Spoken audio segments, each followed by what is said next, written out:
엄마한텐 집 산 거 비밀이야. 응, 그게 무슨 소리야? 이거 월세라며? 보증금 없다며 내 노후 자금 5억 뜯어간 아들 알고 보니 40평대 아파트 집주인이었습니다. 73 할머니는 그것도 모르고 자식 도와주겠다고 가정부처럼 집안일까지 해주며 살았죠. 하지만 아들 부부는 꿈에도 몰랐습니다. 진실을 알게 된 엄마가 얼마나 단호해질 수 있는지 말이에요. 지금부터 73세 어머니의 서슬 퍼런 복수가 시작됩니다. 딸과 함께 사연 속으로 끝까지 함께 해주세요. 안녕하세요, 여러분. 저는 올해 73 한술래라고 합니다. 지금 제 무릎에는 달아빠진 보호대가 감겨 있어요. 손가락에는 테이핑이 칭칭 감겨 있죠. 아들 집 거실 바닥을 손걸레로 닦고 있었습니다. 걸레를 짜는데 손가락이 욱신거렸어요. 관절염이 심해져서 힘을 주기가 힘들었죠. 그래도 참았습니다. 이 정도는 해야 한다고 생각했거든요. 창밖을 봤어요. 오후 2시쯤 됐을까요? 햇살이 따뜻하게 들어왔습니다. 잠시 걸레질을 멈추고 창가에 앉았어요. 숨을 고르며 먼 곳을 바라봤죠. 문득 40년 전 재래시장이 떠올랐습니다. 남편은 이미 세상을 떠난 뒤였죠. 어린 아들 성훈이를 등에 업고 시장으로 향했습니다. 과일 박스를 날랐어요. 하나에 20kg씩 나가는 박스였죠. 등에 업힌 아들은 잠들어 있었습니다. 아이의 체온이 등을 통해 느껴졌어요. 그 온기가 힘이 됐죠. 박스를 나르고 또 날랐습니다. 손바닥에 물집이 잡혔어요. 터지고 아물기를 반복했죠. 그래도 멈출 수 없었습니다. 아들을 먹여 살려야 했으니까요. 새벽 5시부터 밤 10시까지 일했어요. 점심시간도 제대로 없었습니다. 주먹밥 하나 먹고 다시 일터로 갔죠. 성훈이는 시장 구석 제 가게에서 숙제를 했어요. 엄마, 배고파? 아들이 그렇게 말하면 가슴이 찢어지는 것 같았습니다. 급히 라면을 끓여줬죠. 아들이 후루룩 라면을 먹는 모습을 보며 눈물이 났어요. 제대로 된 밥 한 끼 못 먹이는 엄마라서요. 그렇게 20년을 버텼습니다. 성훈이는 대학에 갔어요. 등록금이 한 학기에 300만 원이었죠. 저는 대출을 받았습니다. 이자가 무서웠지만 어쩔 수 없었어요. 아들이 공부를 잘했거든요. 꼭 대학을 보내야 했습니다. 밤낮으로 일해서 대출금을 갚았어요. 허리가 휘청거렸지만 참았죠. 성훈이가 졸업하고 취직했을 때 얼마나 기뻤는지 몰라요. 엄마, 나 대기업 들어갔어. 아들이 웃으며 말했습니다. 저는 아들을 안아줬어요. 우리 아들 잘했다. 정말 잘했어. 그동안의 고생이 다 보상받는 기분이었죠. 30대 중반에 성훈이가 결혼했습니다. 며느리 수연이는 얌전해 보였어요. 저는 결혼식 비용도 보탰습니다. 2천만 원을 줬죠. 어머니, 감사합니다. 평생 잘할게요. 며느리가 절을 했습니다. 저는 며느리 손을 잡아줬어요. 우리 성훈이 잘 부탁한다. 마음이 따뜻했죠. 이제 아들도 가정을 꾸렸으니 제 할 일은 다 한 것 같았습니다. 손주들도 태어났어요. 딸 하나, 아들 하나였죠. 아이들이 너무 예뻤습니다. 명절 때마다 보러 갔어요. 손주들을 안고 놀아주는 게 행복했죠. 그런데 3년 전이었습니다. 성훈이에게서 급한 전화가 왔어요. 엄마, 지금 좀 만날 수 있어? 목소리가 떨리고 있었습니다. 불길한 예감이 들었죠. 그래, 어디서 볼까? 엄마 집으로 갈게. 1시간 후 성훈이가 왔습니다. 얼굴이 새하얗게 질려 있었어요. 눈 밑에 다크서클이 짙게 깔렸죠. 엄마. 성훈이가 입을 열었습니다. 목소리가 떨렸어요. 무슨 일이니? 제가 물었죠. 성훈이는 한참을 말을 못하더니 갑자기 무릎을 꿇었습니다. 성훈아. 저는 깜짝 놀라 아들을 일으키려 했어요. 하지만 성훈이는 바닥에 그대로 엎드렸죠. 엄마, 나 죽을 것 같아. 성훈이가 울먹였습니다. 뭔 소리야? 무슨 일인데? 사업을 했는데 망했어. 빚이 5억이야. 머리가 멍해졌습니다. 5억이라니요. 성훈이가 언제 사업을 했다는 거죠? 사업? 너 회사 다니잖아. 엄마, 미안해. 작년에 회사 그만뒀어. 친구랑 사업 시작했는데 다 망했어. 가슴이 철렁 내려앉았어요. 성훈이는 계속 울고 있었습니다. 엄마, 나 정말 죽고 싶어. 채권자들이 매일 전화해. 집까지 찾아와. 며느리도 함께 왔다는 걸 그제야 알았습니다. 현관 밖에서 기다리고 있었어요. 수연이도 왔니? 응. 엄마, 수연이도 불러. 며느리가 들어왔습니다. 눈이 퉁퉁 부어 있었어요. 어머니. 며느리도 무릎을 꿇었습니다. 일어나, 수연아. 무슨 일인지 천천히 얘기해봐. 두 사람이 상황을 설명했어요. 친구와 함께 인테리어 사업을 시작했대요. 처음엔 잘 됐답니다. 그런데 큰 프로젝트를 맡았는데 부도가 났다고요. 자재비를 못 받아서 대출을 받았는데 그것도 갚지 못했대요. 지금 빚이 얼마인데? 5억이요. 집도 담보로 잡혔어요. 다음 달까지 갚지 못하면 경매 넘어가요. 성훈이가 떨리는 목소리로 말했습니다. 저는 한참을 아무 말도 못했어요. 5억이라는 돈이 얼마나 큰 돈인지 알았거든요. 엄마, 도와줘. 제발. 성훈이가 제 손을 잡았습니다. 저는 생각했어요. 제게 재산이라고는 남편이 남긴 상가 하나뿐이었죠. 시장 근처에 있는 작은 상가였어요. 월세를 받아 생활하고 있었습니다. 부동산에 알아봤더니 5억 5천만 원 정도 받을 수 있대요. 엄마, 그 상가 팔 수 있어? 성훈이가 조심스럽게 물었습니다. 가슴이 아팠어요. 그 상가는 남편이 평생 일해서 마련한 거였죠. 남편의 마지막 선물이었습니다. 하지만 아들이 죽겠다는데 어떡합니까? 알았어. 엄마가 상가 팔게. 엄마. 성훈이가 울음을 터뜨렸습니다. 고마워, 엄마. 정말 고마워. 이 은혜 평생 잊지 않을게. 며느리도 절을 했어요. 어머니, 감사합니다. 저희 다시 일어나서 어머니 꼭 보답하겠습니다. 그래. 힘내라. 저는 두 사람을 일으켜 세웠습니다. 일주일 후 상가를 팔았어요. 5억 5천만 원을 받았죠. 이것저것 빼고 딱 5억 원이었습니다. 통장에 찍힌 5억이라는 숫자를 보니 현기증이 났어요. 평생 모은 돈이 사라지는 순간이었죠. 성훈이에게 전액을 송금했습니다. 엄마, 정말 고마워. 이 돈으로 빚 다 갚고 다시 시작할게. 그래. 힘내.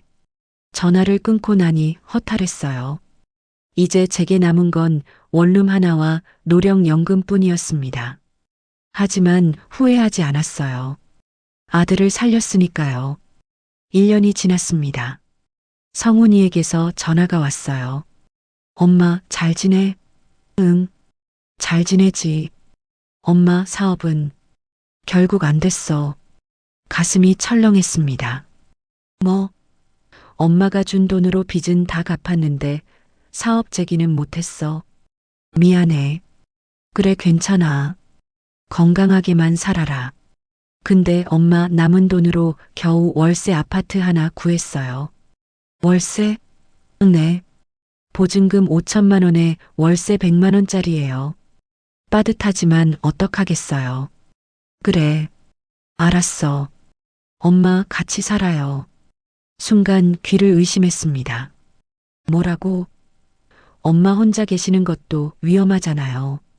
저희랑 같이 살아요. 머뭇거렸어요. 괜찮을까요? 아들 가족에게 폐가 되지 않을까요? 엄마, 제발. 엄마 연세도 있으시고 혼자 계시다 무슨 일 생기면 어떡해요. 그런데 내가 가면 너희 불편하지 않겠니? 아니에요. 엄마, 저희가 모시고 싶어요. 그동안 엄마한테 너무 못했잖아요. 마음이 흔들렸습니다. 사실 외로웠거든요. 혼자 원룸에서 지내는 게 쓸쓸했어요. 내 돈 날린 아들이 안쓰러웠고요. 그래. 그럼 같이 살자. 정말요? 엄마 고마워요. 성훈이 목소리가 밝아졌습니다. 이틀 후 이사했어요. 아들 집은 제법 넓었습니다. 30평대 아파트였죠. 엄마, 여기가 엄마 방이에요. 성훈이가 작은 방 하나를 보여줬습니다. 6평 정도 되는 방이었어요. 고맙다. 짐을 풀었죠. 많지 않았습니다. 옷가지 몇 벌과 남편 사진이 전부였어요. 거실로 나왔습니다. 손주들이 텔레비전을 보고 있었어요. 할머니, 아이들이 달려왔습니다. 안아줬죠. 따뜻했어요. 며느리가 주방에서 나왔습니다. 어머니, 저녁 차렸어요. 식탁에 앉았어요. 간단한 식사였습니다. 된장찌개와 김치, 계란말이 뿐이었죠. 맛있게 드세요. 그래. 고맙다. 밥을 먹는데 며느리가 한숨을 쉬었습니다. 어머니, 이번 달도 월세 내고 나니 남는 게 없네요. 그래. 힘들겠구나. 네. 정말 빠듯해요. 며느리 얼굴이 어두웠습니다. 미안한 마음이 들었어요. 아들 형편이 어려워진 거잖아요. 괜시리 제 탓 같았습니다. 미안하다. 내가 도와줄 게 있으면 말해. 괜찮아요, 어머니. 저희가 알아서 할게요. 밤에 잠자리에 누웠습니다. 천장을 바라봤어요. 아들 가족과 함께 살게 됐구나. 외롭지 않겠네. 그런 생각을 하니 마음이 편해졌습니다. 눈을 감았어요. 남편 얼굴이 떠올랐죠. 여보, 우리 아들 잘 키웠죠? 마음속으로 남편에게 말을 걸었습니다. 다음 날 아침 일찍 일어났어요. 새벽 5시였습니다.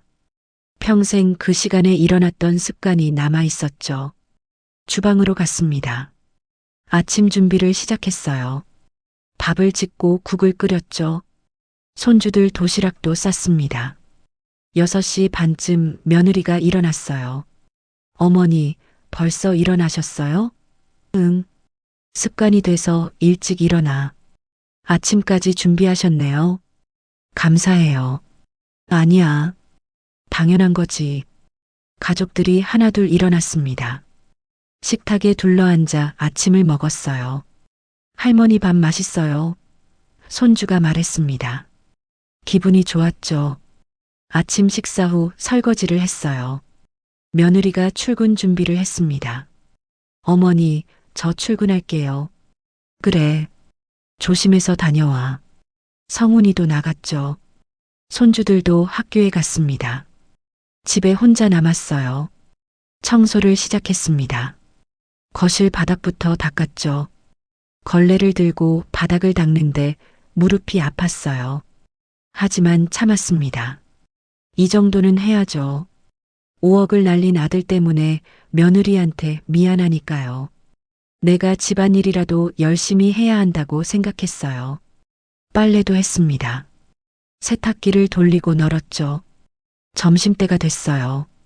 냉장고를 열었습니다. 반찬이 별로 없었어요. 시장떨이 나물 몇 가지뿐이었죠. 그걸로 간단히 먹었습니다. 혼자 먹는 밥이라 양도 적게 했어요. 아껴야 한다는 생각이 들었거든요. 아들 형편이 어려운데 제가 많이 먹으면 안 되잖아요. 오후에도 계속 집안일을 했습니다. 화장실 청소, 창문 닦기까지요. 저녁 5시쯤 며느리가 퇴근했어요. 어머니, 집이 정말 깨끗하네요. 그냥 좀 닦았지. 감사해요. 제가 바빠서 청소를 못했는데. 괜찮아. 내가 할게. 저녁 준비를 시작했습니다. 간단하게 김치찌개를 끓였어요. 가족들이 모두 모였죠. 식사를 하는데 며느리가 또 한숨을 쉬었습니다. 이번 달도 월세 내고 나니 남는 게 없네요. 같은 말이었어요. 어제도 들었던 말이죠. 그렇게 힘들어? 네. 정말 빠듯해요. 성훈이도 거들었습니다. 엄마, 우리 정말 빠듯하게 살아요. 애들 학원비에 월세까지. 미안한 마음이 더 커졌어요. 그날 밤 잠자리에 누워 생각했습니다. 내가 더 도와줄 수 있는 게 뭘까? 집안일을 열심히 하는 것밖에 없겠죠. 그래, 최선을 다해 도와주자. 그렇게 마음먹었습니다. 아들 가족과의 새로운 생활이 시작됐어요. 저는 그저 감사한 마음으로 매일을 살았죠. 저는 매일 새벽에 일어났어요. 아침 준비를 하고 손주들 도시락을 쌌죠. 청소, 빨래, 설거지를 했습니다. 저녁 준비까지요. 하루가 바빴어요. 하지만 괜찮았습니다. 아들 가족을 위해 뭔가 할 수 있다는 게 좋았죠. 그런데 무릎이 점점 더 아파졌어요. 계단을 오르내릴 때마다 통증이 심했습니다. 병원에 가야 하나 싶었죠. 하지만 병원비가 아까웠어요. 팥으로 버텼습니다. 어느 날 저녁 식사 시간이었습니다. 며느리에게 조심스럽게 말을 꺼냈어요. 수연아, 엄마 무릎이 좀 안 좋은데. 어머니, 무릎이요? 응. 요즘 계속 아파서 말이야. 파출부라도 부를까 싶어서. 며느리 얼굴이 굳어졌습니다. 젓가락을 내려놓더니 저를 똑바로 쳐다봤어요. 어머니, 그때 5억 다 날려먹고 우리 월세 사는 거 잊으셨어요? 가슴이 철렁했습니다. 아니, 그게 아니라 지금 이 집 월세 내기도 빠듯해요. 어머니가 집안일이라도 해주셔야 저희가 숨을 쉬죠. 며느리 목소리가 차갑게 식어 있었습니다. 성훈이도 거들었어요. 엄마, 우리 정말 힘들어요. 파출부 비용이 한 달에 100만 원이 넘어요. 그 돈 어디서 나와요?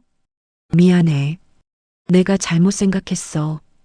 고개를 숙였습니다. 죄책감이 밀려왔어요.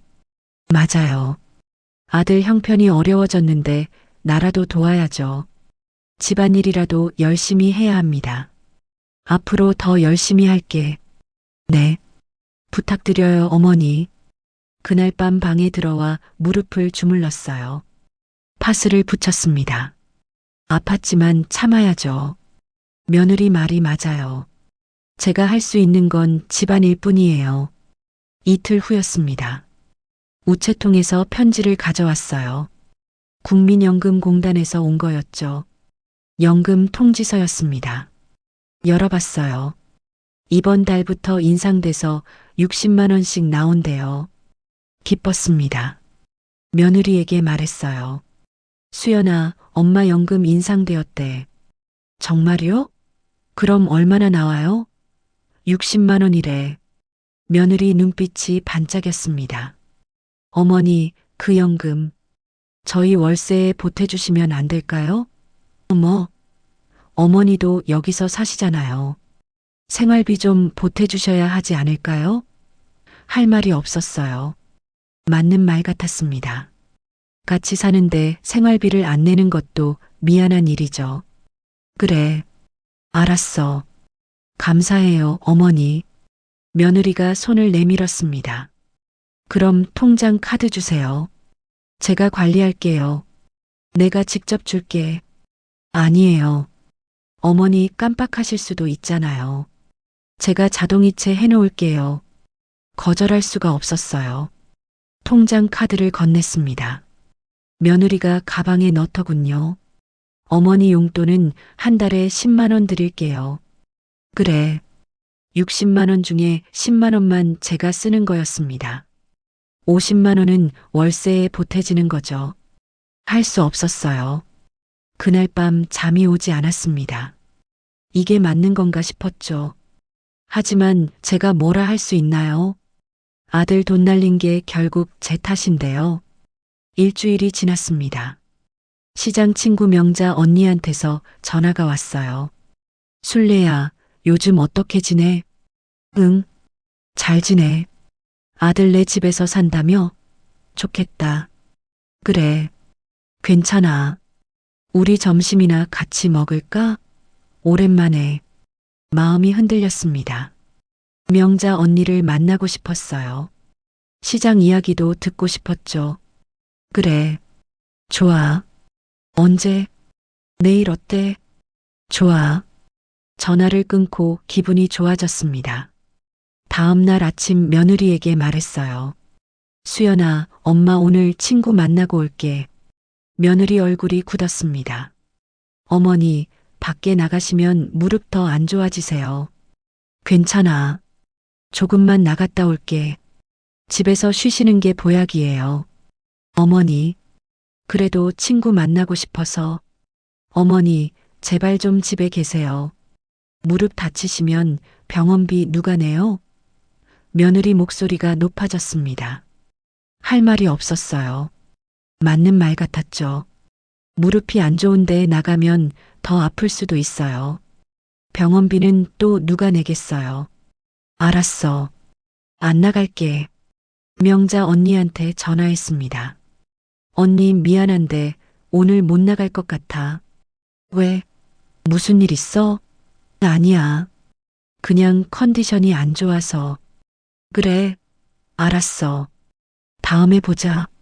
전화를 끊었어요. 마음이 무거웠습니다. 창밖을 봤죠. 날씨가 좋았어요. 나가고 싶었는데. 하지만 참아야죠. 며느리 말이 맞아요. 집에서 쉬는 게 좋아요. 그날 이후로 며느리는 제가 외출하는 걸 막았습니다. 어머니, 오늘은 집에 계세요. 매번 같은 말이었어요.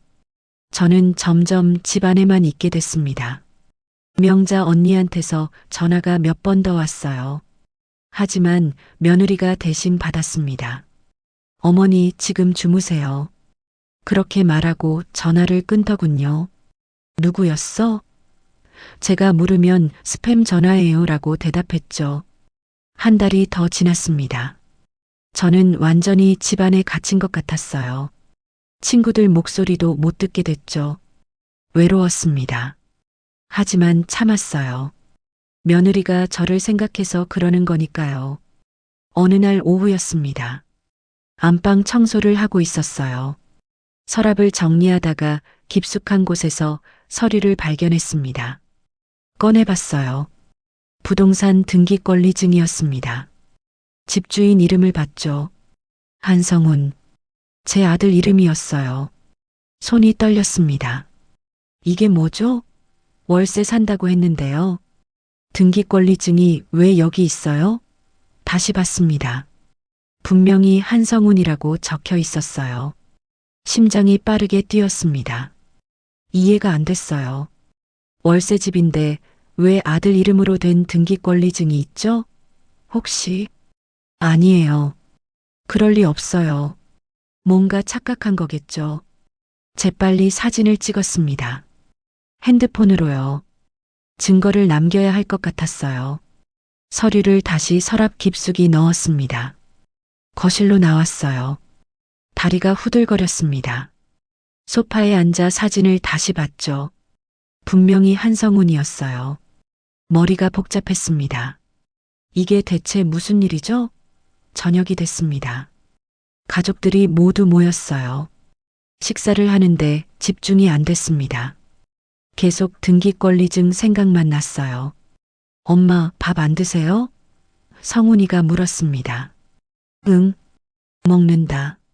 억지로 밥을 떠먹었죠. 맛이 없었어요. 식사가 끝나고 설거지를 했습니다. 손이 떨렸어요. 등기권리증, 한성훈, 월세집. 이 단어들이 머릿속을 맴돌았죠. 밤 11시쯤 됐습니다. 화장실에 가려고 방문을 열었어요. 복도를 걷는데 안방에서 소리가 들렸습니다. 성훈이와 며느리가 대화하고 있었어요. 멈춰섰습니다. 문틈으로 소리가 새어나왔죠. 자기야, 어머니가 준 5억으로 대출 싹 갚으니까 너무 좋다. 며느리 목소리였습니다. 가슴이 쿵 내려앉았어요. 그러게. 완전 무이자 대출이잖아. 성훈이가 웃으며 대답했습니다.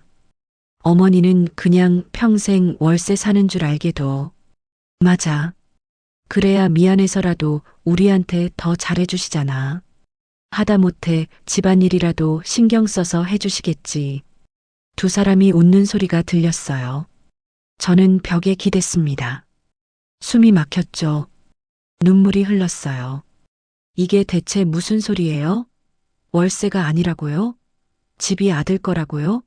저를 속였다는 거예요? 다리에 힘이 풀렸습니다.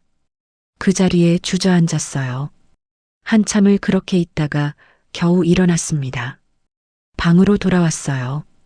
문을 닫고 침대에 앉았죠. 손이 떨렸습니다. 머리가 하얗게 변했어요. 아들이 저를 속였습니다. 며느리도요. 월세가 아니라 자기 집이었어요. 제가 준 5억으로 대출 갚았다고요. 저를 무보수 파출부로 쓰려고 거짓말을 한 거예요. 가슴이 찢어지는 것 같았습니다. 눈물이 멈추지 않았어요. 베개에 얼굴을 묻고 울었죠. 소리 내지 않으려고 애썼습니다. 제가 키운 아들이 저를 이렇게 대하다니요. 밤새 잠을 못 잤습니다. 계속 대화 내용이 떠올랐어요. 평생 월세 사는 줄 알게도 미안해서라도 우리한테 더 잘해주시겠지. 배신감이 밀려왔습니다. 아들을 믿었는데요. 제가 준 5억 원으로 집을 샀으면서 월세 산다고 속였어요. 저를 식모처럼 부리려고요. 아침이 됐습니다. 거울을 봤어요. 눈이 퉁퉁 부어 있었죠. 세수를 하고 주방으로 갔습니다.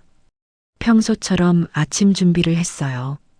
하지만 마음은 무너져 내리고 있었습니다. 가족들이 하나둘 일어났어요. 식탁에 앉았습니다. 성훈이가 신문을 보고 있었어요. 며느리는 커피를 마시고 있었죠. 평소와 똑같은 모습이었습니다. 하지만 저는 알고 있었어요. 이 사람들이 저를 속이고 있다는 걸요. 엄마, 아침 맛있어요. 성훈이가 웃으며 말했습니다. 거짓말쟁이. 속으로 생각했어요. 하지만 표정 관리를 했습니다. 그래, 많이 먹어. 며느리가 한숨을 쉬었어요. 어머니, 이번 달도 월세 내고 나니 남는 게 없네요. 또 그 거짓말이었습니다. 월세가 아닌데 왜 저렇게 말하죠? 엄마, 월세가 또 올라서 이번 달부터 반찬 가짓수 좀 줄여야겠어요. 성훈이가 덧붙였습니다. 뻔뻔했어요. 자기 집인데 왜 월세 얘기를 하죠? 저를 완전히 바보로 아는 거예요. 가슴이 무너져 내렸습니다. 그래, 알았어. 고개를 끄덕였죠. 어머니 연금도 이번 달엔 전액 월세에 써야 할 것 같아요. 며느리가 말했습니다. 전액? 네. 월세가 올라서요. 어머니 용돈은 다음 달부터 드릴게요. 용돈도 없이 지내라는 거예요? 알았어. 더 이상 말할 기력이 없었습니다. 식사가 끝나고 혼자 남았어요. 설거지를 하는데 눈물이 났습니다. 그릇을 씻으면서 울었죠. 이게 제 인생인가요? 평생 아들 위해 살았는데 이런 취급을 받아야 하나요? 분하고 억울했습니다. 하지만 어떡하죠? 어디 갈 곳도 없어요. 원룸도 이미 정리했어요. 돈도 없죠. 연금도 며느리가 다 가져가요. 저는 갇혀 있는 거예요. 아들 집에. 그날 오후 방에 누워 있었습니다. 천장을 바라봤어요. 남편 생각이 났습니다. 여보, 우리 아들이 이런 애였어요? 대답은 없었죠. 핸드폰을 꺼냈습니다. 등기권리증 사진을 다시 봤어요. 분명히 한성훈이었습니다. 증거예요. 하지만 이걸 어떻게 해야 할까요? 아들한테 따지면 뭐라고 할까요? 오히려 화낼 것 같았어요. 무서웠습니다. 저녁이 됐어요. 다시 식탁에 앉았습니다. 성훈이와 며느리는 평소처럼 대화했어요. 손주들도 밥을 먹었죠. 저만 침묵했습니다. 속으로 분노가 끓어올랐어요. 하지만 참았습니다. 아직은 때가 아니에요. 그날 밤 잠자리에 들었어요. 눈을 감았지만 잠이 오지 않았습니다. 아들의 거짓말이 계속 떠올랐죠. 며느리의 뻔뻔한 모습도요. 제 마음속에서 무언가가 단단해지기 시작했습니다. 이대로는 안 돼요. 뭔가 해야 해요. 이틀 후였습니다. 오후 2시쯤이었어요. 아이들은 외출했고 저는 집에 혼자 있었죠. 청소를 하고 있었습니다. 현관 쪽으로 가는데 백화점 쇼핑백이 여러 개 놓여 있었어요. 멈춰 섰습니다. 쇼핑백에는 유명 백화점 로고가 박혀 있었죠. 호기심이 생겼어요. 월세도 못 낸다는 사람들이 백화점에서 쇼핑을 했다고요? 주위를 둘러봤습니다. 아무도 없었어요. 조심스럽게 쇼핑백을 열어봤죠. 명품 가방이 들어 있었습니다. 가죽 냄새가 났어요. 고급스러웠죠. 가격표를 봤습니다. 350만 원이라고 적혀 있었어요. 손이 떨렸습니다. 350만 원이요? 다른 쇼핑백도 열어봤어요. 지갑, 스카프, 또 다른 가방들. 가격표가 다 붙어 있었습니다. 280만 원, 190만 원, 420만 원. 머리가 하얗게 변했어요. 합하면 1000만 원이 넘어요. 월세도 못 낸다면서요? 반찬 가짓수 줄이자면서요? 제 연금까지 다 가져가면서요? 가슴이 터질 것 같았습니다. 급히 쇼핑백을 원위치시켰어요. 손이 떨렸죠. 거실로 돌아왔습니다. 소파에 앉았어요. 숨이 가빠졌습니다. 화가 났어요. 배신감이 밀려왔죠. 저를 완전히 바보로 본 거예요. 1시간쯤 지났을까요? 현관문이 열렸습니다. 며느리가 들어왔어요. 쇼핑백을 들고 안방으로 갔죠. 저는 따라갔습니다. 안방 문 앞에서 멈췄어요. 노크했습니다. 수연아. 네, 어머니. 문이 열렸어요. 며느리가 쇼핑백을 침대에 올려놓고 있었습니다. 그게 월세도 힘들다며? 제가 조심스럽게 물었어요. 며느리 얼굴이 굳어졌습니다. 어머니, 제 방 들어오셨어요? 아니, 현관에 쇼핑백이 있어서. 어머니, 며느리가 소리를 질렀습니다. 이게 다 우리 사생활이에요. 저라고 뭐 이런 가방 하나 못 사나요? 당황했어요. 아니, 내가 그런 뜻이 아니라. 그럼 뭐예요? 저희 살림에 간섭하시는 거예요? 며느리 목소리가 날카로웠습니다. 월세도 힘들다고 해서 어머니는 항상 이래요. 저희 일에 참견하시고 미안해. 내가 잘못했어. 고개를 숙였습니다. 며느리가 문을 쾅 닫아버렸어요. 저는 복도에 서 있었죠. 가슴이 답답했습니다. 제가 잘못한 건가요? 방으로 돌아왔어요. 침대에 앉았습니다. 손이 떨렸죠. 명품 가방들이 계속 떠올랐어요. 저녁 6시쯤 성훈이가 퇴근했습니다. 안방으로 들어갔어요. 며느리와 이야기하는 소리가 들렸죠. 목소리가 커졌습니다. 제 이름이 들렸어요. 한참 후 성훈이가 제 방으로 왔습니다. 노크도 없이 문을 벌컥 열었어요. 엄마. 성훈이 얼굴이 굳어 있었습니다. 응? 우리 사생활 존중 좀 해줘요. 뭐? 수연이 방 들어가서 물건 뒤졌다며? 아니야. 나는 그냥.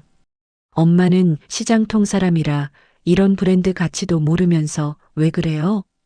가슴에 비수가 꽂히는 것 같았습니다. 시장통 사람이라고요? 성훈아, 엄마가. 엄마는 상관 마세요. 우리 일은 우리가 알아서 해요. 엄마는 월세가 힘들다고 해서. 그게 엄마랑 무슨 상관이에요? 성훈이가 소리를 질렀습니다. 눈물이 났어요. 엄마, 우리도 숨 좀 쉬고 살게 해줘요. 엄마 때문에 스트레스 받아 죽겠어요. 성훈이가 문을 쾅 닫고 나갔습니다. 저는 그 자리에 얼어붙었어요. 엄마 때문에 스트레스 받는다고요? 제가 뭘 잘못했죠? 침대에 주저앉았습니다. 울음이 터져 나왔어요. 소리내서 울었죠. 아무도 들을 사람 없었으니까요. 평생 아들 위해 살았는데 이런 취급을 받아요. 시장통 사람이라고요. 브랜드 가치를 모른다고요. 분했습니다. 한참을 울었어요. 눈물이 다 마를 때까지 울었습니다. 그리고 일어났어요. 세면대에 가서 얼굴을 씻었죠. 거울을 봤습니다. 퉁퉁 부은 눈의 할머니가 서 있었어요. 하지만 눈빛이 달라졌습니다. 이제 슬픔이 아니에요. 분노였습니다. 제 마음속에서 무언가가 타올랐어요. 내 피 같은 5억으로 집 사고 명품 사면서 나를 속여 식모 취급을 했구나. 슬픔이 완전히 분노로 전환됐습니다. 이대로 당하고만 있을 순 없어요. 서랍을 열었습니다. 통장을 꺼냈어요. 3년 전 성훈이에게 5억을 줄 때 받은 차용증도 있었습니다. 엄마, 이거 차용증이에요. 나중에 꼭 갚을게요. 성훈이가 그렇게 말하며 썼던 거죠. 보관해 뒀었습니다. 핸드폰도 확인했어요. 3년 전 카톡 대화가 남아 있었습니다. 엄마, 이 돈으로 사업 자금 쓸게요. 정말 고마워요. 성훈이가 보낸 메시지였죠. 캡처해뒀습니다. 등기권리증 사진도 있어요. 모든 게 증거예요. USB를 꺼냈습니다. 모든 사진과 파일을 백업했어요. 혹시 모르니까요. 핸드폰이 고장 날 수도 있잖아요. 차용증 원본도 따로 봉투에 넣어 가방 깊숙이 숨겼습니다. 준비는 끝났어요. 이제 어떻게 해야 하죠? 생각했습니다. 아들한테 따져봤자 소용없어요. 오히려 화낼 게 뻔해요. 법적으로 대응해야 해요. 변호사를 만나야겠어요. 그날 밤 잠자리에 누웠습니다. 눈을 감았어요. 남편 얼굴이 떠올랐죠. 여보, 제가 결심했어요. 더 이상 당하지 않을 거예요. 아들이지만 용서할 수 없어요. 마음속으로 남편에게 말했습니다. 이제 제 인생을 되찾을 거예요. 단단한 결심이 섰습니다. 내일부터 움직일 거예요. 다음 날 아침 평소처럼 일어났어요. 아침 준비를 했습니다. 하지만 마음은 달랐죠. 이제 제게는 계획이 있었어요. 가족들이 모두 출근하고 학교에 갔습니다. 집에 혼자 남았어요. 옷을 갈아입었습니다. 외출복을 입었죠. 가방에 차용증, USB, 통장을 챙겼어요. 현관문을 열고 나갔습니다. 오랜만에 외출이었어요. 햇살이 따뜻했죠. 택시를 탔습니다. 법무법인 정도로 가주세요. 기사님이 출발했어요. 30분쯤 걸렸습니다. 큰 건물 앞에 내렸어요. 법무법인 간판이 보였죠. 엘리베이터를 타고 6층으로 올라갔습니다. 문을 열고 들어갔어요. 어서 오세요. 젊은 직원이 맞아줬습니다. 상담 받고 싶습니다. 예약하셨나요? 아니요. 당일 상담 가능한가요? 잠시만요. 직원이 확인하더니 말했어요. 1시간 후에 변호사님 시간 되십니다. 기다리시겠어요? 네. 기다릴게요. 대기실에 앉았습니다. 떨렸어요. 정말 이렇게 하는 게 맞을까요? 아들을 상대로 법적 조치를 취한다니요. 하지만 다른 방법이 없었어요. 아들이 저를 속였어요. 제 돈으로 집을 사고 월세 산다고 거짓말했죠. 저를 무보수 파출부로 부렸어요. 1시간이 지났습니다. 할머니, 들어오세요. 불렀습니다. 상담실로 갔어요. 40대쯤 되어 보이는 남자 변호사가 앉아 있었죠. 안녕하세요. 김준석 변호사입니다. 안녕하세요. 한순례입니다. 어떤 일로 오셨나요? 변호사가 물었습니다. 저는 숨을 깊게 들이쉬었어요. 그리고 모든 걸 얘기했습니다. 3년 전 아들에게 5억을 준 일, 차용증을 받은 것, 1년 전 월세집에서 같이 살자던 아들, 집안일을 하며 무보수로 일한 것, 등기권리증을 발견한 일, 아들과 며느리의 대화를 엿들은 것, 명품 가방 사건까지요. 변호사는 묵묵히 들었습니다. 메모를 하더군요. 이야기를 마치자 변호사가 한숨을 쉬었어요.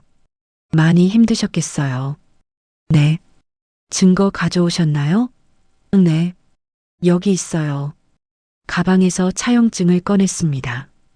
USB도 건넸어요. 변호사가 하나씩 확인했죠.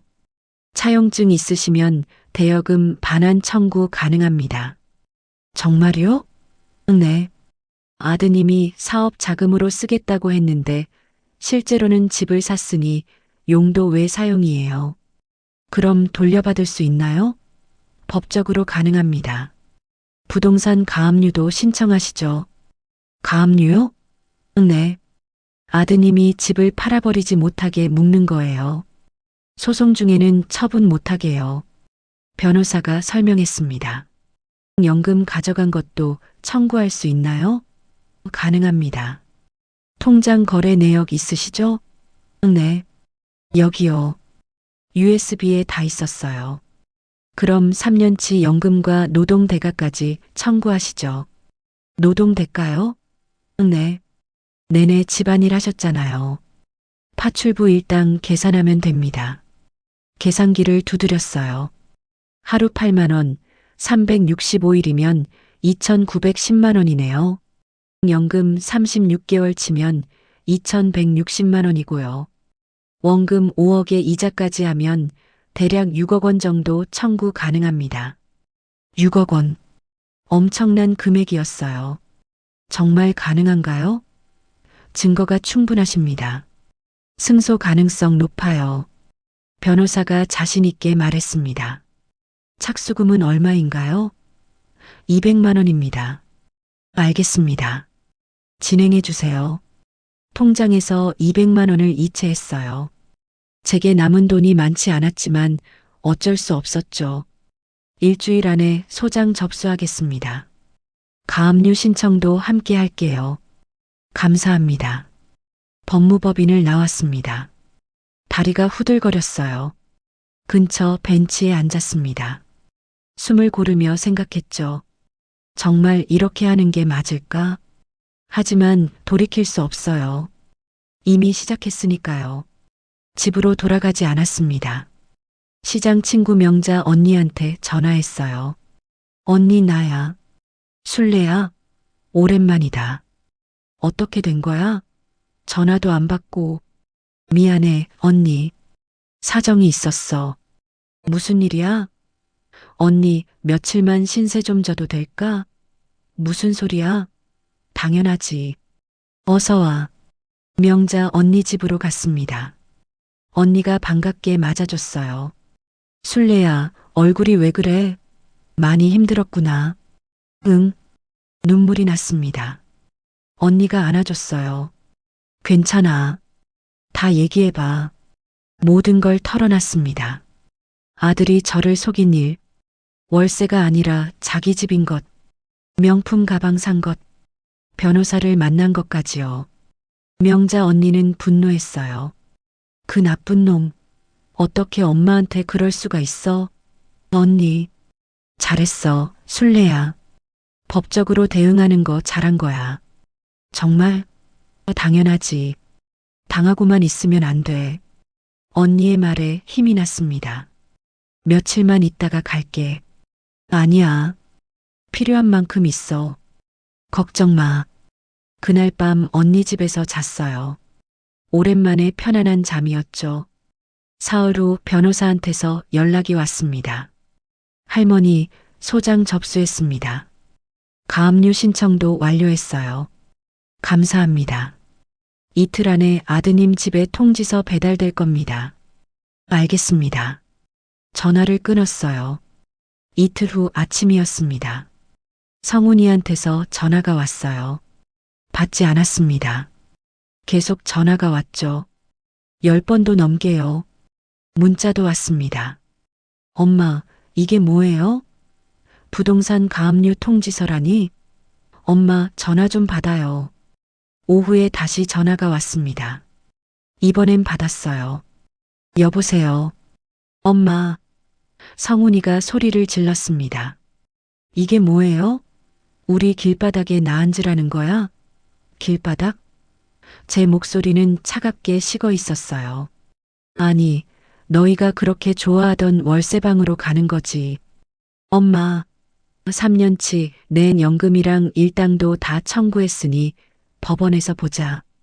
전화를 끊어버렸습니다. 핸드폰이 또 울렸지만 받지 않았어요. 며느리한테서도 전화가 왔습니다. 문자도요. 어머니, 저희가 잘못했어요. 제발 소송 취하해 주세요. 애들 생각해서라도요. 읽고 삭제했습니다. 이제 와서 사과해도 소용없어요. 법원에서 판단할 일이죠. 한 달이 지났습니다. 명자 언니 집에 계속 신세를 졌어요. 언니는 괜찮다고 했지만 미안했죠. 변호사한테서 연락이 왔습니다. 할머니, 첫 재판 날짜 잡혔어요. 다음 주 목요일 오전 10시예요. 알겠습니다. 재판 날이 왔습니다. 법원에 갔어요. 큰 건물이었죠. 긴장됐습니다. 법정에 들어갔어요. 성훈이와 며느리가 이미 와 있었습니다. 두 사람 다 저를 쳐다봤어요. 성훈이 눈에 눈물이 고여 있었죠. 하지만 저는 외면했습니다. 판사가 들어왔어요. 사건 2025가 3451호 대여금 반환 청구 사건 시작하겠습니다. 재판이 시작됐어요. 제 변호사가 일어나 말했습니다. 원고는 피고에게 5억 원을 대여했습니다. 사업 자금으로 쓴다는 조건이었죠. 변호사가 차용증을 제출했어요. 하지만 피고는 용도 외로 사용했습니다. 부동산을 구입한 거죠. 등기권리증 사진도 제출했습니다. 게다가 원고를 속여 무보수 노동을 시켰습니다. 법정에 목소리가 울려 퍼졌습니다. 성훈이 얼굴이 새하얗게 변했어요. 며느리도 고개를 숙였죠. 원고는 3년간 연금을 빼앗겼고 무보수로 노동했습니다. 따라서 원금 5억 원과 이자, 연금, 노동 대가를 청구합니다. 피고 측 변호사가 일어났습니다. 재판장님, 피고는 어머니를 모시고 살았습니다. 주거를 제공했고 식사도 제공했어요. 주거 제공이라니요? 제 변호사가 반박했습니다. 피고는 원고를 속여 무보수 가정부로 부렸습니다. 재판은 1시간쯤 계속됐어요. 양측이 공방을 벌였죠. 판사가 말했습니다.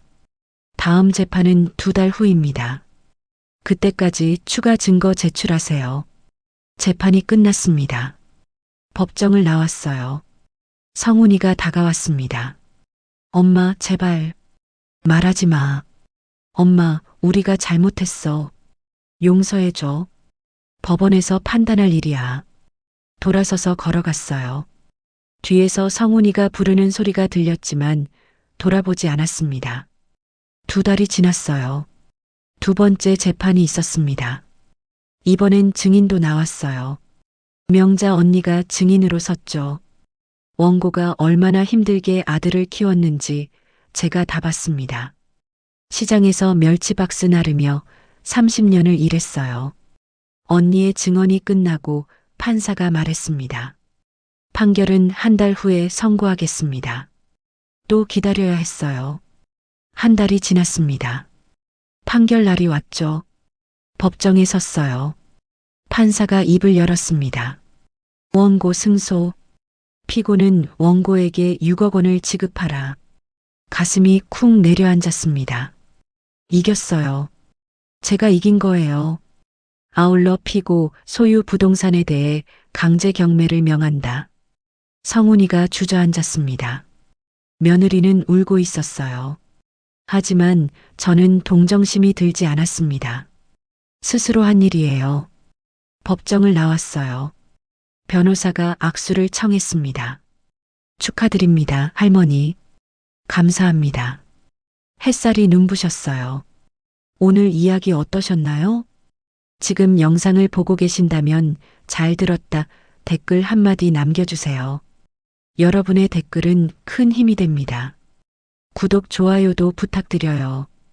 딸과 함께 사연 속으로 함께 해주셔서 감사합니다. 건강하시고 행복하세요.